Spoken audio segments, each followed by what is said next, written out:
ये सताई हुई गर्लफ्रेंड से बचने के लिए क्या करते हैं? इसके लिए एक ही चीज़ है, अनुभव, कि हम लोग को पहले से ही पूर्वानुमान होता है कि वेदर कब ख़राब होने वाला है। तो कई देशों के सैटेलाइट के डाटा रिकॉर्ड में आते हैं और हमको पता रहता है कि वेदर कब ख़राब होने वाला है, तो वो अनुभव से ही आता है। अब जब भी हम किसी माउंटेन को जब अप्रोच करते हैं क्लाइंबिंग के लिए, तो पहले से प्रिपरेशन रहता है कि कब कब वेदर अच्छा रहेगा, कब कब ख़राब रहेगा। तब तक हम सैटेलाइट और वॉकी टॉकी से भी अपनी टीम के साथ कम्युनिकेट करते रहते हैं, हमको नीचे से वेदर रिपोर्ट आते रहता है।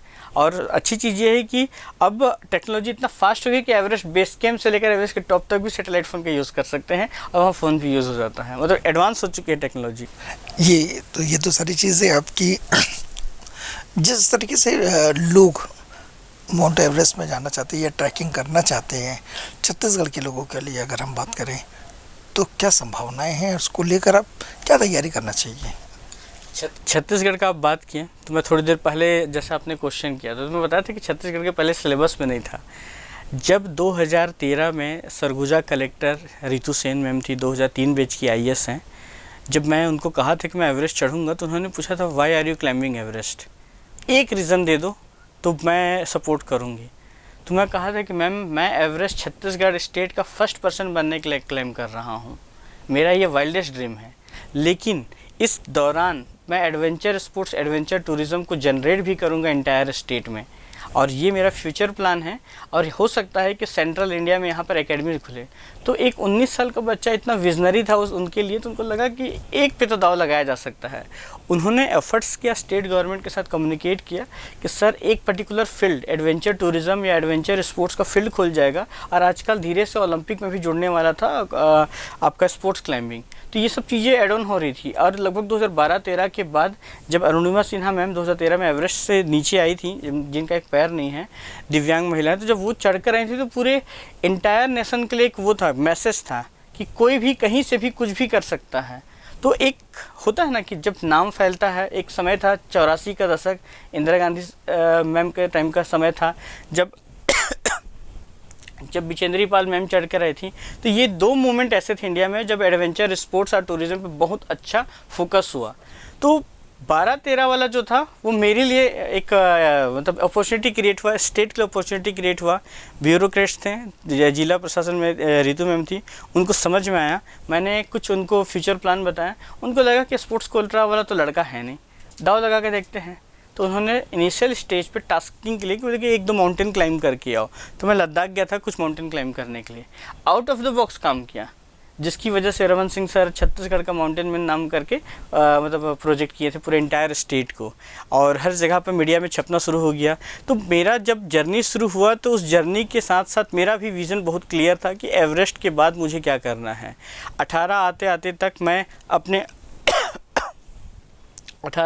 तक मैं अपने कुछ इनिशिएटिव्स पे काम करना भी शुरू कर दिया था कि एक बार एवरेस्ट चढ़ लूँ, स्टेट का फर्स्ट पर्सन बन जाऊँ, और एडवेंचर टूरिज़्म और एडवेंचर स्पोर्ट्स दोनों को मैं ओपन कर दूंगा। 18 के बाद 24 आते तक छत्तीसगढ़ में ऐसा सिचुएशन क्रिएट हो गया है कि बस्तर से लेकर जगदलपुर तक, इवन बस्तर से लेकर जसपुर तक जितने भी छत्तीसगढ़ में पर्वतारोही पैदा हुए हैं, डायरेक्टली इनडायरेक्टली गवर्नमेंट के द्वारा सपोर्टेड वाया या सेल्फ प्रमोटेड, वो सब इनोवेशन छत्तीसगढ़ एडवेंचर क्लब का है। अब वो मेरा ही एक इनिशिएटिव था, तो मुझे ये पता था कि how to create, how to approach. Second thing ये है कि मुझे पता ये भी था कि छत्तीसगढ़ में संभावनाएं बहुत हैं, लेकिन मैं अकेला एक व्यक्ति नहीं हूँ जिसकी वजह से पूरे इंस्पायर होंगे। तो मैंने हर सेगमेंट को टारगेट किया। कई लोग बोलते थे कि एक्सपेंसिव गेम है, नहीं हो पाएगा, तो आपकी जांजगीर चांपा की अमिता सुरस आंगनबाड़ी कार्यकर्ता भी माउंट किलिमंजारो अफ्रीका क्लाइंब करके आई थी, वो बेंचमार्क प्रोजेक्ट है हमारा। तो जब वो लड़की कर सकती है तो और भी लोग कर सकते हैं। जब एक दिव्यांग चित्रसेन साहू, जब दोनों पैर नहीं थे, जब वो किलिमंजारो और 1-2 और माउंटेन क्लाइंब कर सकते हैं, तो पूरे इंटायर के लिए था कि एक और सेगमेंट को विश्वास हो कि वो भी कर सकते, तो हम क्यों नहीं कर सकते। फिर मेरे से छोटे छोटे स्टार्टअप निकले, 36 मोंटाने, मैनपाट हिल्स, ट्रिपल्स, ये सब निकले। तो वो लोग भी अपने एडवेंचर स्पोर्ट्स में काम करना शुरू किए, और वो भी काफ़ी अच्छा काम किए, क्योंकि एक जब कल्चर क्रिएट होता है तो वो धीरे धीरे जनरेट होना शुरू हो जाता है। और आज छत्तीसगढ़ में एडवेंचर स्पोर्ट्स और टूरिज़्म पूरे इंटायर स्टेट में वर्क शुरू कर दिया है। अब मैं पॉलिसी पे काम कर रहा हूँ, क्योंकि एक बार क्रिएट करना एक ज़रूरत होता है और दूसरा फिर पॉलिसी कंट्रोल और रेगुलेशन के लिए, तो उस पर मैं काम कर रहा हूँ। इन सब के दौरान एक जो सबसे अच्छी अचीवमेंट रही है छत्तीसगढ़ में एडवेंचर स्पोर्ट्स एकेडमी का बस्तर में स्थापना, जो 2-3 साल के अथक प्रयासों से अब उस डायरेक्शन पे स्टेट लेवल का एकेडमी खुल रहा है। तो ये जो डायरेक्शन था, तो मेरा पहले मैंने अपने आप को सिलेबस में फिट बैठाया फर्स्ट चैप्टर में, उसके बाद पूरा बुक लिख दिया। अब मैं बोला कि बुक को पूरे स्कूल के एजुकेशन सिस्टम के साथ जोड़ दूँ, तो पूरा को पूरा स्टेट में एडवेंचर स्पोर्ट्स और टूरिज्म जनरेट हो जाएगा, जो इंटायर छत्तीसगढ़ के 3 करोड़ लोगों के लिए मेरा एक स्टेट के लिए गिफ्ट है। ये चीज़ बोलोगे, जिस तरीके से आपने बताया कि काफ़ी महंगा गेम है, कितना खर्चा आ जाता है माउंटेन क्लाइंबिंग में? लमसम लगभग 1 लाख रुपए से लेकर, अगर छोटे माउंटेन पे हम अप्रोच करते हैं, लगभग 1.5 करोड़ रुपए तक बजट आते हैं। अगर हम माउंट विंसन या साउथ पोल नॉर्थ पोल की बात करें या कोई पोलर एक्सपीडिशन की बात करें, तो उतना बजट आ जाता है। इंडिविजुअल पे भी, और अगर टीम की बात करें तो लमसम उससे 2 टाइम्स 3 टाइम्स ज़्यादा आता है। छत्तीसगढ़ से ऑस्ट्रेलिया तक का सफ़र? छत्तीसगढ़ से ऑस्ट्रेलिया, छत्तीसगढ़ से जब ऑस्ट्रेलिया के लिए जब मैं निकला था, तो एक बात क्लियर था, 12 साल का पुराना अनुभव है, तो ये मेरे लिए उतना ही इम्पोर्टेंट और मुश्किल था जितना मेरे लिए फर्स्ट माउंटेन था, क्योंकि मैं अपने कैरियर में वापस कम बैक कर रहा था एज अ माउंटेन मैन, और ये मेरा चौथा कॉन्टिनेंट था 7 समिट की जर्नी का। तो वापस हेल्थ इश्यूज़ के बाद रिक्रिएट करना तो थोड़ा टफ तो था, लेकिन जब मैं ऑस्ट्रेलिया गया तो ऑस्ट्रेलिया का टोपोग्राफी और जो ज्योग्राफिकल सिस्टम अगर देखें तो वहाँ का टेम्परेचर, वेदर सब कुछ डिफरेंट था। तो पहले तो 1-2 दिन हम ऑस्ट्रेलिया के टेम्परेचर ये सबको अडॉप्ट किए, और जब हम वहाँ क्लाइंबिंग करने गए थे तो पुराना अनुभव हमेशा लाइफ में काम आता है। तब मेरे लिए ऑस्ट्रेलिया का एक्सपीडिशन टफ होने के साथ साथ आसान भी हो चुका था, और जो हेल्थ इश्यूज आने वाले थे तो वो लमसम नहीं आए। तो ये मेरे लिए गॉड गिफ्टेड था पुराना अनुभव। वहाँ का मौसम और यहाँ के मौसम, जो वेदर की आप बात कर रहे हैं, कितना फ़र्क? बहुत फ़र्क है, क्योंकि हम लोग हिमालयन रेंज पे हैं और वो ऑस्ट्रेलियन रेंज की माउंटेन्स अलग हैं, और नीचे अंटार्कटिका, आर्टिक ये सब के ग्लेशियर्स हैं, और खुद अंटार्कटिका कॉन्टिनेंट है तो पास है, और उसकी वजह से वहाँ वेदर अचानक बदलता है, ठंड की क्वालिटी अलग है और टेम्परेचर अलग है, सब कुछ डिफरेंट है। जब आप ऑस्ट्रेलिया गए तो फाइनेंशियली आप काफ़ी परेशान थे, उसको लेकर आपने क्या करा था?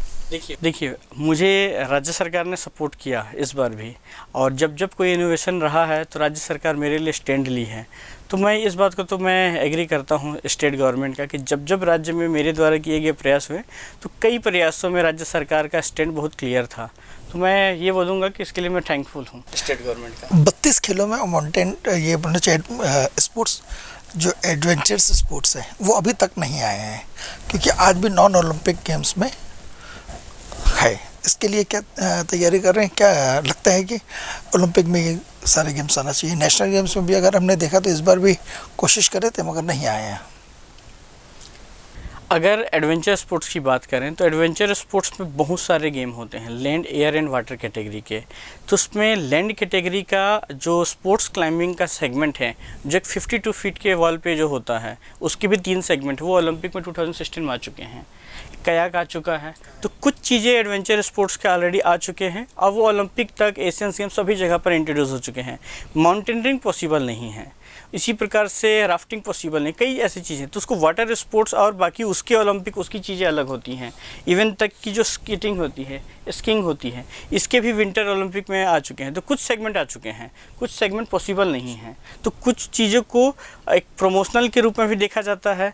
यूथ के लिए ये एक एडवेंचर स्पोर्ट्स मतलब पर्सनालिटी डेवलपमेंट से लेकर एक लीडरशिप क्वालिटी जनरेट करने के पर्पज़ से भी देखा जाता है। तो state government to central government और इवन अदर ऑर्गेनाइजेशन उस डायरेक्शन पे इसको स्टेब्लिश भी करके रखी है, और जो भी इसमें अच्छा परफॉर्मेंस करता है उसको Tenzing Norgay national adventure award, जो अर्जुन अवार्ड के समकक्ष है, ऐसे अवार्ड भी दिया जाता है। और स्टेट में, कई स्टेट में भी अपने अपने स्टेट के कुछ साहसिक खेलों को प्रमोट करने के लिए अवार्ड इंट्रोड्यूस किया गया है। जी, छत्तीसगढ़ की फिर हम बात करें, क्या संभावनाएं हैं यूथ को लाने के लिए? जिस तरीके से आपने बस्तर की बात करें, बस्तर में काफ़ी संभावनाएं हैं। वहाँ का जो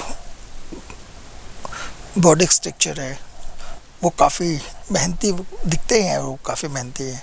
अगर उनको थोड़ी से वो दिया जाए, सपोर्ट किया जाए तो काफ़ी आगे बढ़ेंगे। तो क्या लगता है कि आप वहाँ से अच्छे बच्चे निकाल पाएंगे?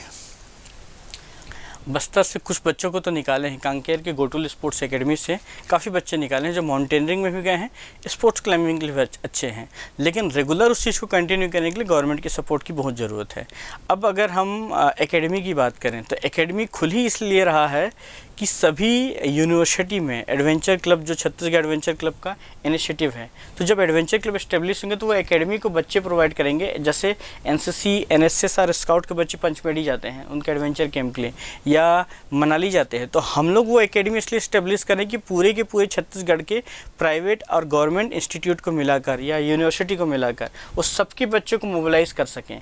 वो बच्चों के लिए जो प्लेटफॉर्म तैयार रहेगा तो वो लीडरशिप क्वालिटी जनरेट करने के लिए उनके लिए एक अच्छा लॉन्च पैड रहेगा, क्योंकि सिर्फ पढ़ाई से ही लीडरशिप नहीं आती, अदर एक्टिविटी यानी ईसीए से भी आती है। तो इस डायरेक्शन पर मैं काम कर रहा हूँ।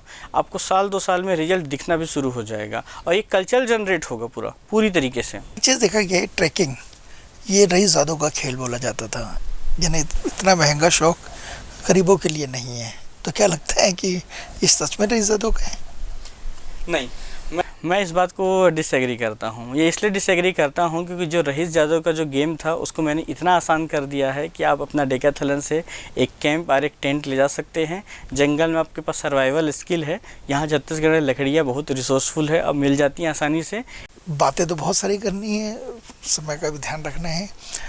बोलते हैं कौन कहता है कि आसमान में छेद नहीं होते, ज़रा पत्थर तो उछालो यारो। राहुल जी के साथ में ये शेर बिल्कुल सटीक बैठता है, क्योंकि इन्होंने छत्तीसगढ़ के होकर कभी सोचा भी नहीं था कि ये यहाँ तक के अचीव करेंगे। आज पूरा छत्तीसगढ़ इस विधा में माउंट एवरेस्ट की पहाड़ी पर चढ़ने के लिए तैयार है। फिलहाल इजाज़त दीजिए, नमस्कार।